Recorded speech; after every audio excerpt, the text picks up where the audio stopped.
son poste de maire de Dakar conformément à la procédure en cours. Le principal intéressé a convoqué une conférence de presse cet après-midi. Et puis, situation de la presse, le président du CNRA a reçu hier le conseil des diffuseurs et éditeurs de presse du Sénégal. Mamadou Ibra Kane espère que cette rencontre entre dans un processus de désamorçage de la tension entre le ministère de la Communication et les acteurs des médias. Et pour finir, la France tient son nouveau Premier ministre Emmanuel Macron. Après plusieurs jours de tension autour de la question, a finalement donc porté ce vendredi son choix sur François Bayrou. Voilà tout pour l'essentiel des titres. Les développements, c'est tout de suite.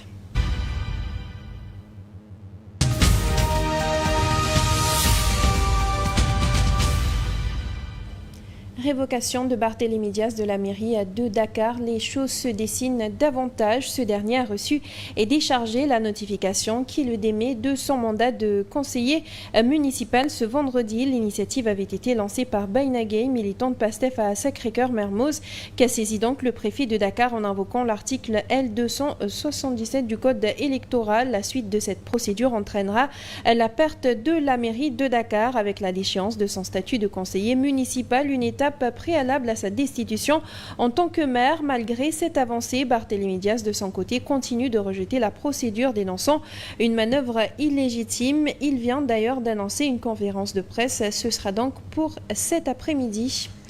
La possibilité donc de la révocation de Barthélémy Dias en tant que maire de Dakar est toujours d'actualité. Cependant, la jeunesse de Tahaou, Sénégal, pour elle, c'est hors de question car, dit-elle, cette décision n'a aucune base légale. C'est le point de vue qu'ils ont exprimé hier jeudi lors de la conférence de presse qu'ils ont tenue au siège du parti. La jeunesse de Tahaou, Sénégal est formelle. Toute tentative de révocation de leur camarade Barthélémy Dias de son poste de maire de la ville de Dakar serait tout bonnement injuste.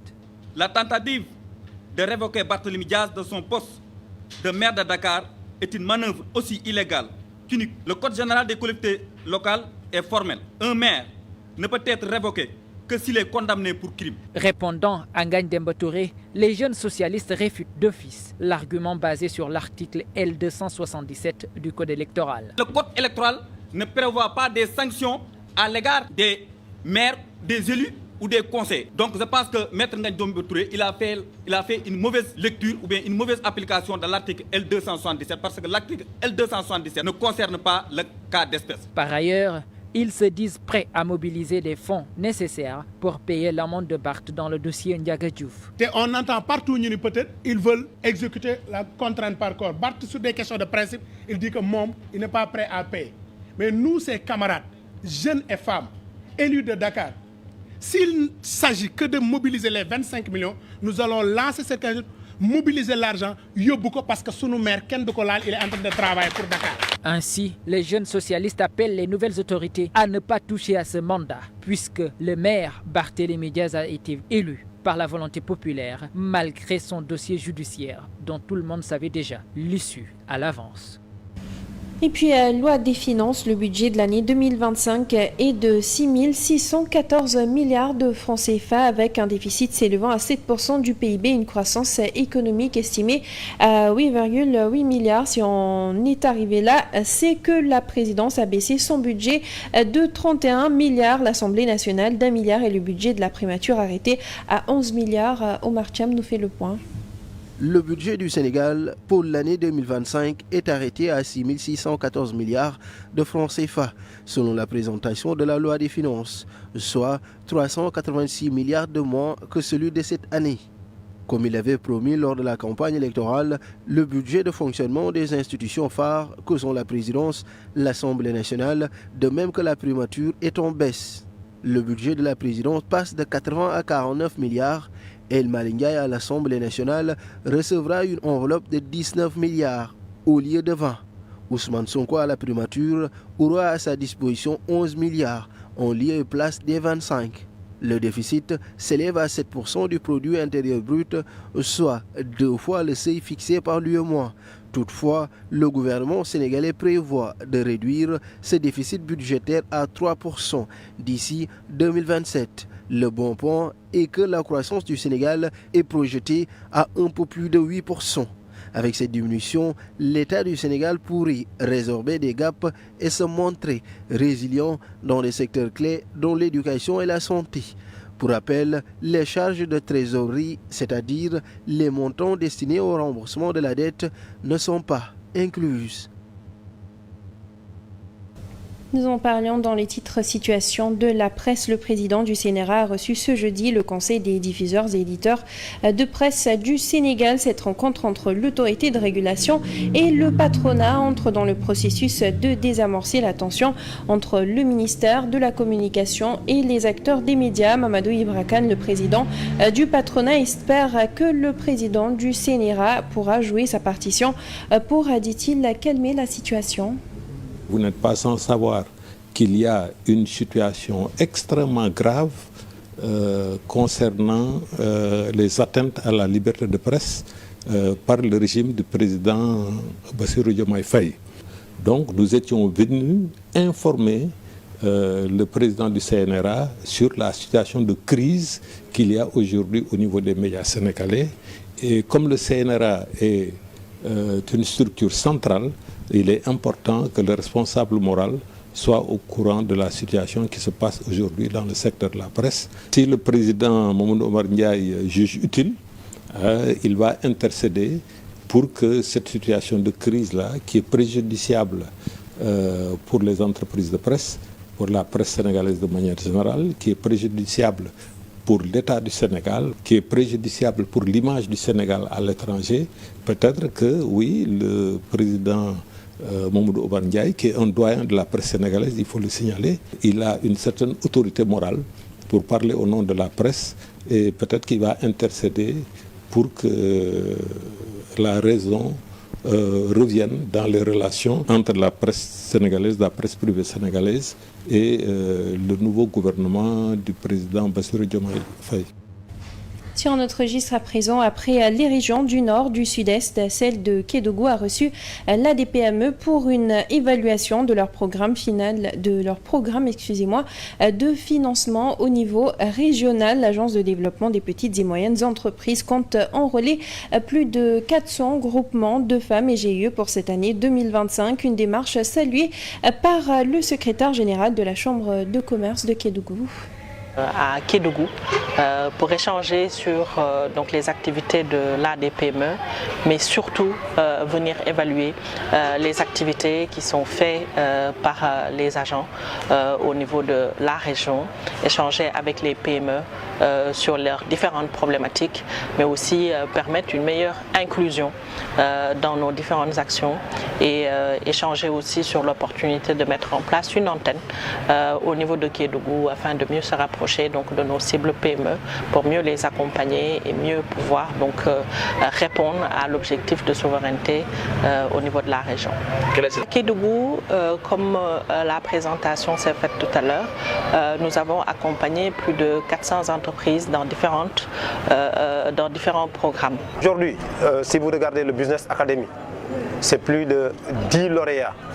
La région de Kédougou était revenue en deuxième position après Dakar.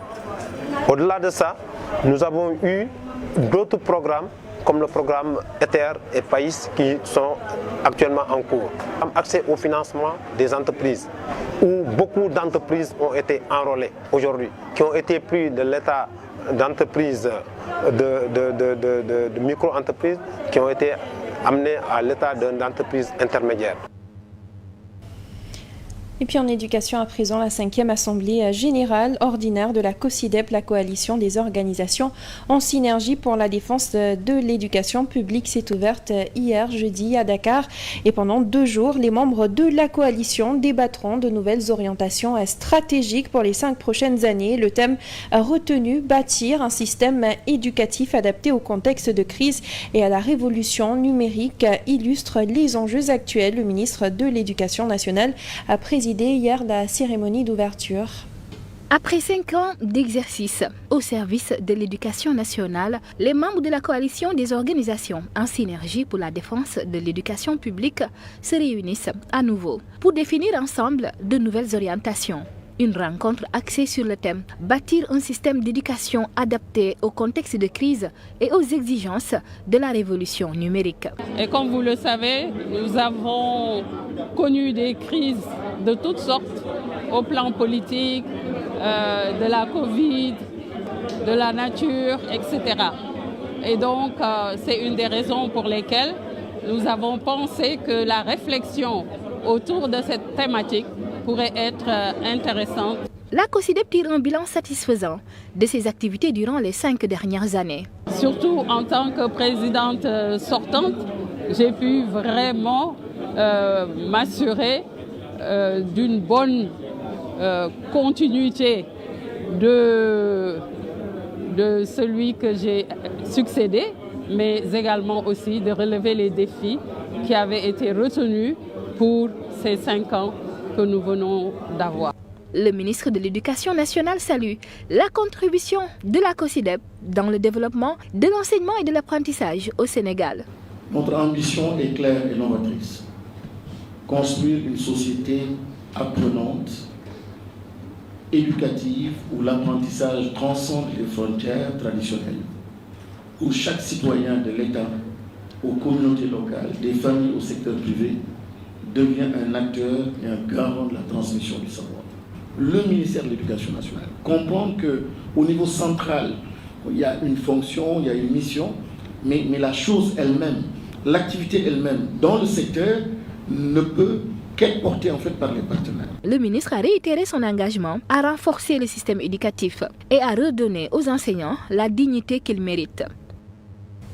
En éducation, toujours à l'issue du Conseil des ministres tenu cette semaine, le président de la République, Bassirou Diomaye Faye, a annoncé via un communiqué un programme spécial de recrutement d'enseignants sur 3 ans. Cette mesure vise à combler les besoins criards dans plusieurs établissements scolaires à travers le pays. L'Union démocratique des enseignants a salué l'initiative tout en insistant sur un recrutement par voie de concours dans la transparence afin, disent-ils, de garantir une éducation de qualité.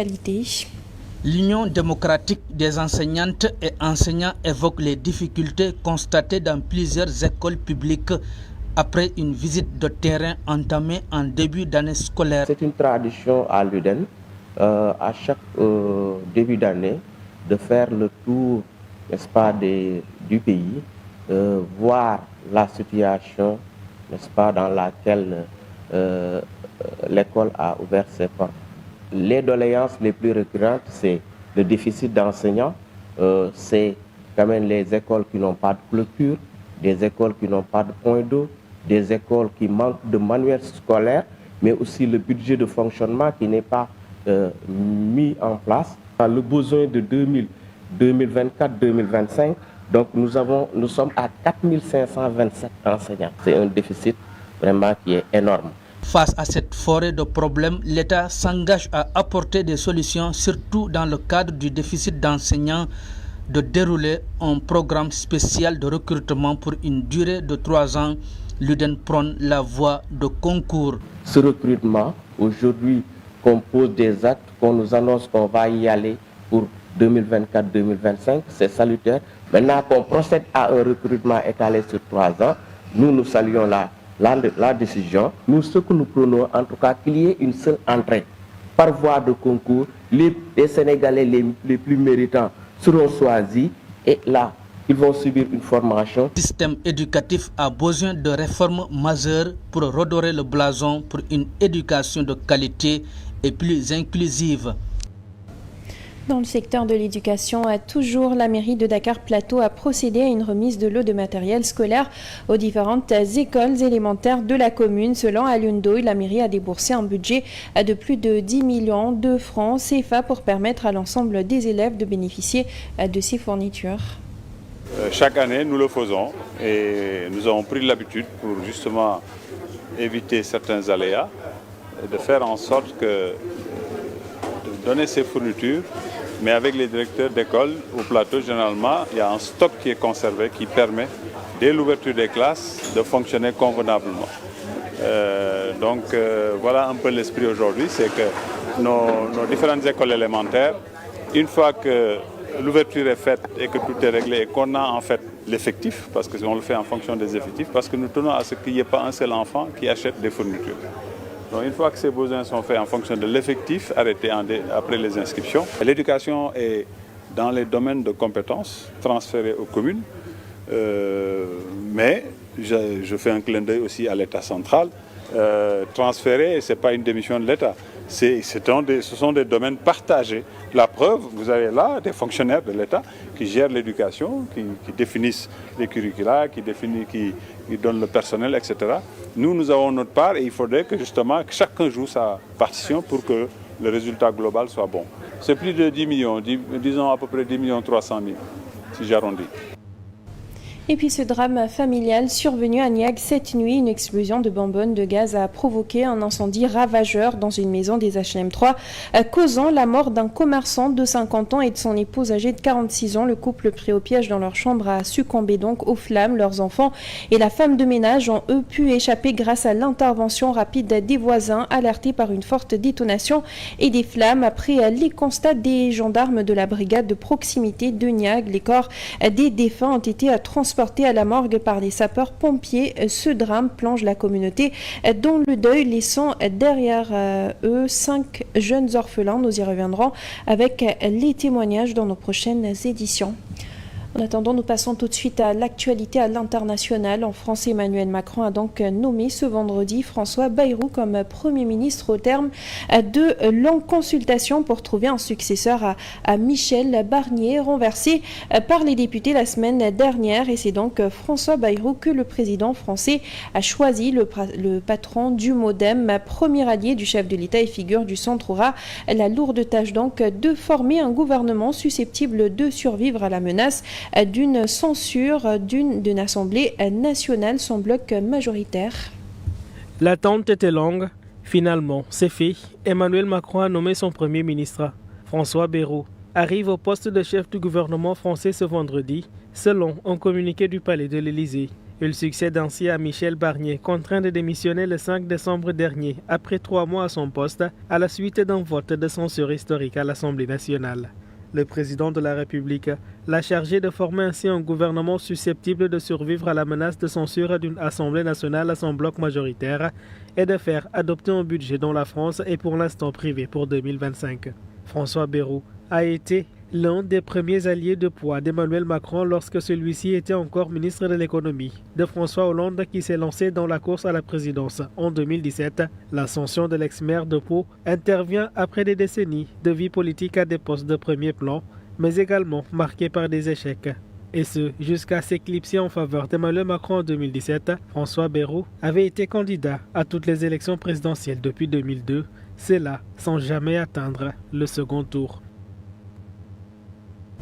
On termine avec du sport. Le comité exécutif a retenu la candidature de Pape Thiaw pour le poste de sélectionneur de l'équipe nationale du Sénégal. Selon Seydou Sané, le COMEX a retenu ce dernier qui répond aux critères au vu de l'expérience. Le président de la fédération, Maître Augustin Senghor, a d'ailleurs transmis l'information au ministre des Sports.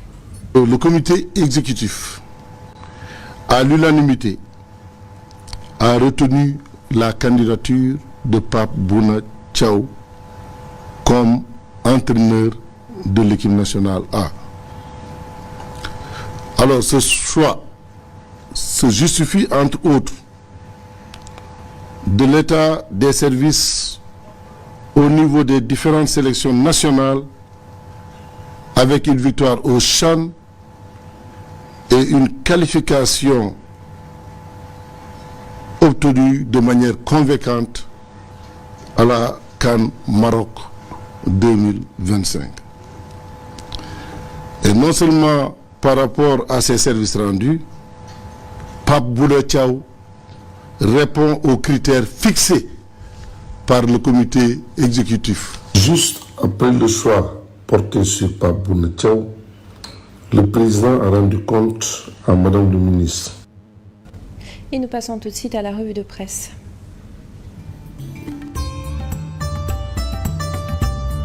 100 jours, les convocations servies par la police à certains opposants font le menu de la plupart des quotidiens parus ce vendredi. Le journal Le Quotidien affirmatif, Barthélémy Dias sera révoqué à la mairie de Dakar ce vendredi. Après l'Assemblée nationale, écrit le journal, Barth va perdre la mairie de Dakar. Il lui sera notifié sa révocation ce vendredi. Une semaine noire, selon le journal. L'Observateur soutient que la procédure de la révocation de Barthélémy Dias à la mairie de Dakar semble imminente malgré les critiques sur la légalité du processus lancé par Bayna Gueye, militant de PASTEF, le parti au pouvoir. La procédure de sa révocation à la mairie de Dakar enclenchée, les options du préfet de Dakar et sa convocation à la cité urbaine.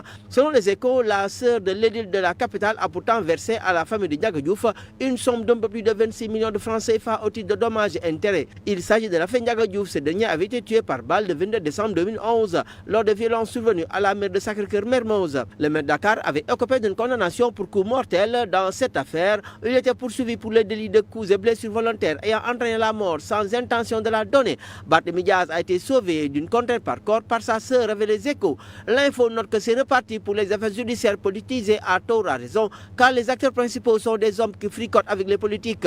Barthélémy Dias, Madiambal Diagne, Adama Gaye sont mis en exergue à la une du journal L'Info. Le combat se déplace sur le front judiciaire. L'histoire se répète-t-elle, se demande le quotidien Enquête, parlant à propos d'une tentation historique d'une justice politique. L'ère post-alternance rime-t-elle avec un règlement de compte? De Saint-Louis à Dakar, des interpellations qui divisent et les tentatives historiques d'une justice politique, écrit Enquête. Pour Wolf Quotidien, c'est le balai des opposants qui s'intensifie à la cité urbaine et à la division de la cybersécurité. Après Moustapha Diakhaté en détention, commissaire Keïta en liberté, de nouvelles convocations viennent d'être distribuées, renseigné le journal. L'As en série écrit que c'est le début des ennuis judiciaires concernant Adama Gaye, Madiambal Diagne et Barthélémy Dias. Sale temps pour les politiques, titre L'As. Restons dans le journal car Ousmane Diagne, ministre de la Justice, s'est prononcé sur la radiation de Diaz fils. L'As ajoute que le ministre de la Justice a ainsi réitéré sa volonté d'appliquer la loi dans toute sa rigueur et ce sera sans parti pris, ce sera sans état d'âme, a commenté le garde des Sceaux. Même son docteur dans Vox Populi, le ministre de la Justice, lui, est sans état d'âme. Dans Libération, Ousmane Diagne a laissé entendre que les attributions de mes fonctions, je les ferai, quelle que soit la personne. Avec cette radiation de Barth, il est impératif, selon le ministre de la Justice, de prendre une décision dans ce sens. Le Soleil revient sur l'inauguration d'une statue du résistant anticolonial français, la Dior Diop à Thiès, une cérémonie présidée par Bassirou Diomaye Faye, le chef de l'État. C'est dans la diversité des mémoires que nous construisons un futur de dignité, de solidarité et de cohésion, a-t-il déclaré. Sud Quotidien note que par la même occasion, le président Diomaye s'est incliné devant la mémoire de toutes les figures historiques de la résistance coloniale. En sport, record revient sur la Coupe CAF Orapa United contre le Jaraaf. Les Médinois sont arrivés au Botswana. Bonne lecture.